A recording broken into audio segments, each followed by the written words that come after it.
High guys, म आज कुपिन्डे तालमा आएको छु। यो चाहिँ सल्यानको प्रमुख तीर्थस्थलमध्ये एउटा हो। सायद तपाईँहरूले पनि सुन्नुभएको होला। यो सल्यानमा पर्छ। यहाँ प्रत्येक वर्ष माघेमा मेला लाग्ने गर्छ। त्यसै मेलामा म आएको छु आज। यहाँ चाहिँ हाम्रो बराबाजेको मन्दिर छ यहाँ पर। यहाँबाट अब फुलपाती लिएर म यहाँ मन्दिरमा लागेँ। मन्दिरमा यो हाम्रो बराबाजेको मन्दिर हो। भाकल थियो मेरो, त्यही भएर आएको थिएँ म यहाँ आज। खासै भिड छैन रहेछ, बिहान भएर होला। दिउँसोतिर त लास्टै भिड हुन्छ यता। म यहाँभित्र अब प्रवेश गरेँ मन्दिरमा। मेरो पूजाआजा पनि सकियो भित्र। त्यसै गरी बाहिर आएर अब म यहाँ बत्तीहरू बाल्दैछु। आज भिड खासै धेरै त छैन, छन त।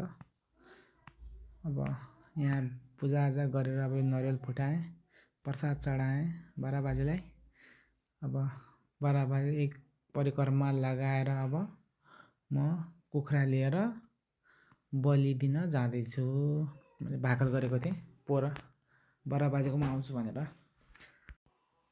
त्यसै गरी मेरो बलि दिने कार्यक्रम पनि सकायो। म अब लाग्ने घरतिर। यो हाम्रो बराबाजेको मन्दिर हो।